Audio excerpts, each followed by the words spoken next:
selamat sore dan selalu awali harimu dengan kebahagiaan ya. Semoga selalu dalam keadaan sehat dan bahagia. Kali ini Anime di TV akan membahas mengenai 10 anime paling populer di tahun 2021. Apa kalian sudah menonton anime ini? Kalau kalian belum menonton, Anime di TV saranin untuk menonton 10 anime ini karena anime ini rekomendasi dari Anime di TV. Anime di TV akan membuat kalian ketagihan menontonnya. Yuk ditonton videonya sampai habis. Sebelum Anime di TV bahas lebih lanjut, alangkah baiknya kalian bantu Anime di TV dengan cara subscribe, karena subscribe itu gratis. Dengan subscribe dan menekan tanda lonceng, kamu sudah menghargai dan membantu Anime di TV untuk terus berkarya. Ayo Mina, kita mulai pembahasannya. Yang pertama yaitu anime The Promised Neverland. Anime ini bercerita tentang 3 anak panti asuhan Graceful House, yakni Emma, Norman, dan Ray. Mereka merupakan anak-anak paling cerdas di panti asuhan tersebut dan hidup di bawah asuhan wanita yang mereka sebut sebagai mama. Semua anak menikmati kehidupan yang nyaman. Mereka bebas melakukan apa saja kecuali satu hal, yaitu keluar melewati gerbang. Suatu ketika, sebuah kenyataan terkuak. Bukan sekedar panti asuhan, Graceful House sebenarnya adalah semacam peternakan manusia yang menyiapkan anak-anak asuh di dalamnya untuk menjadi santapan para demon. Emma, Norman, dan Ray pun membuat rencana melarikan diri bersama anak-anak lainnya. Yang kedua yaitu anime Zero Kara Hajimeru. Anime ini berkisah tentang seorang anak laki-laki yang bernama Natsuki Sabaru yang tiba-tiba dipindahkan ke dunia lain saat dirinya sedang perjalanan pulang ke rumah dari toko. Tanpa mengetahui siapa yang telah memindahkannya, lantas di dunia lain itu dia bertemu dengan seorang gadis setengah elf berambut perak. Namun saat dia dan gadis itu terbunuh secara misterius, Sabaru menyadari bahwa dia memiliki kemampuan kalau dirinya bisa kembali ke waktu sebelum dia meninggal, atau bisa disebut dengan Return by Death. Yang ketiga adalah Tensei Shitara. Anime ini mengisahkan tentang seorang pegawai kantoran bernama Satoru Mikami yang tewas akibat ditusuk oleh pencopet. Dia sadar bahwa dirinya masih hidup. Saat terbangun di sebuah gua, dia terkejut melihat tubuhnya berubah ke dalam bentuk seekor slime. Setelah menelusuri gua, dia bertemu dengan seekor naga badai yang bernama Peldora yang terperangkap di dalam sebuah sihir penyegel. Dengan sebuah kontrak atau perjanjian, sang naga pun memberikan kekuatan yang luar biasa kepada Satoru dengan syarat sang naga bebas dari segel tersebut. Anime ini menceritakan tentang petualangan Satoru Mikami di dunia lain dengan nama barunya yaitu Rimuru Tempest. Yang keempat di sini adalah anime yang ditunggu-tunggu oleh banyak penggemar yaitu anime Dr. Stone. Dr. Stone adalah anime yang bercerita tentang sebuah fenomena misterius yang membuat seluruh umat manusia menjadi batu. Sang tokoh utama Senku beserta temannya Taiju berusaha untuk membangun ulang peradaban agar bisa menjadi seperti sebelumnya. Dr. Stone memang berhasil mencuat sebagai salah satu anime yang menawarkan kesegaran, khususnya dalam segi konsep cerita.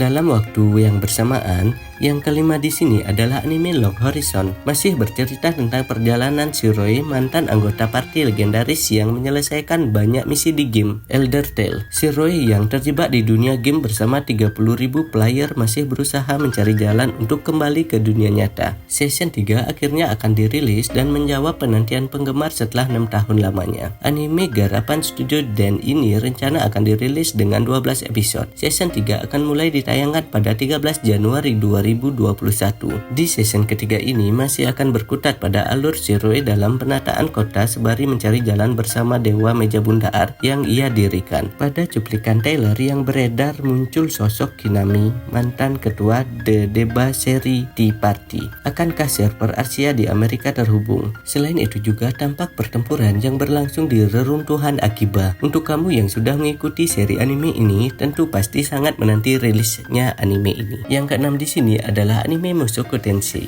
Anime ini mengisahkan tentang terbunuhnya saat menyelamatkan orang asing dari tabrakan lalu lintas. Seorang net berusia 34 tahun tereinkarnasi menuju dunia sihir sebagai Rudius Greyrat. Rudius Greyrat di sini merupakan seorang bayi yang baru lahir. Dengan pengetahuan, pengalaman, dan penyesalan dari kehidupan sebelumnya, didapatkan Rudius bersumpah untuk menjalani kehidupan yang memuaskan dan tidak mengulangi kesalahan masa lalunya. Saat ini dia dikaruniai oleh kekuatan sihir yang dahsyat, begitu juga dengan kepribadian orang dewasa. Rudius dilihat sebagai seorang jenius yang dalam perkembangan oleh orang tua barunya. Kemudian ia menemukan dirinya belajar di bawah prajurit kuat, seperti ayahnya yang merupakan seorang penyihir yang bernama Roxy. Namun walau bagian luarnya yang tampak polos, Rudius masih seorang otak mesum yang menggunakan kekayaan pengetahuannya untuk mendekati perempuan yang tidak ia pernah dapatkan di kehidupan sebelumnya. Yang ketujuh adalah anime Attack on Titan Season 4. AOT Season 4 dibuka dengan narasi seorang prajurit yang pasrah menerima kematiannya di medan perang. Pada episode ini langsung memberikan gambaran harapan dan keputusasaan di tengah dunia yang kacau. Memang sih kalian enggak akan merasakan shock yang sama karena lihat Colossal Titan di pembukaan musim pertama. Tapi justru musim keempat ini semakin nunjukin bahwa keputusasaan penduduk dunia itu sama saja, dan itu semua karena Titan. Di tengah perang antara Eldian dan Marley, Falco melihat elang yang bisa terbang bebas ketika dia hampir putus asa. Namun Colt, kakaknya, menolong Falco dan dia berhasil selamat. Di sini kalian bisa langsung dihadapkan sama keempat calon prajurit Eldian, termasuk salah satunya adalah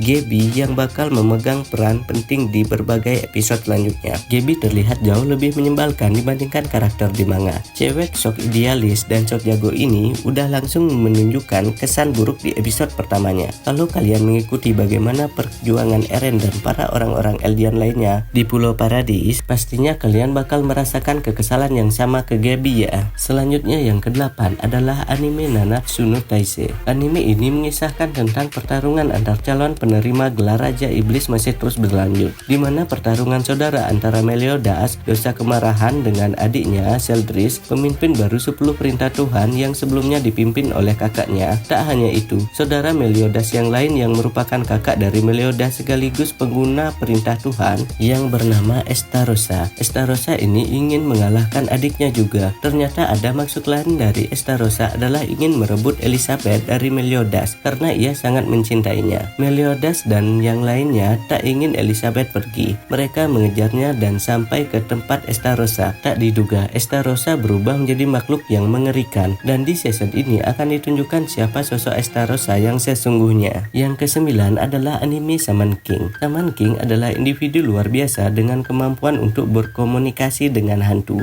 roh, dan dewa yang tidak terlihat oleh orang biasa. The Shaman Fight adalah turnamen bergengsi yang mempertemukan shaman dari seluruh dunia untuk bertarung satu sama lain. Turnamen itu diadakan setiap 500 tahun, di mana pemenangnya dinobatkan sebagai Shaman King. Gelar itu memungkinkan pemilihnya untuk menggali roh agung dan membentuk dunia sesuai keinginan mereka. Pada suatu malam, mantan Oyamada, seorang siswa sekolah menengah pertama, terlambat menghadiri kelas malam dan memutuskan untuk mengambil jalur pintas melalui pemakaman. Ketika melintasi makam, seorang anak laki-laki yang duduk sedang sendirian di atas batu nisan mengajak Manta untuk melihat binatang bersama mereka. Menyadari mereka mengacu pada anak laki-laki itu dan teman-temannya yang adalah hantu, Manta lari terbirit-birit karena ketakutan. Sialnya Manta justru dihadang oleh sekelompok preman saat berusaha kabur dari pemakaman. Terpojok dan ketakutan, Manta justru mendapatkan bantuan dari anak laki-laki di batu nisan. Anak itu memperkenalkan dirinya sebagai Yoh Asakura, seorang shaman dalam masa pelatihan.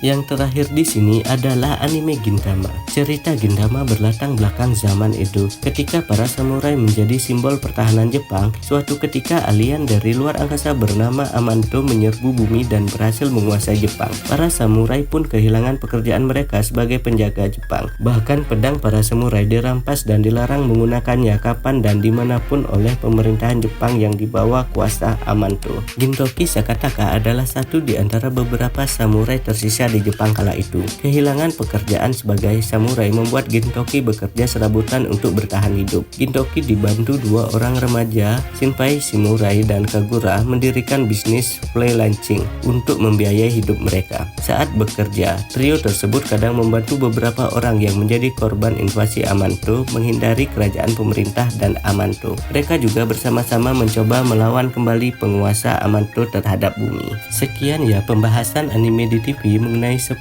top anime yang paling diminati di tahun 2021.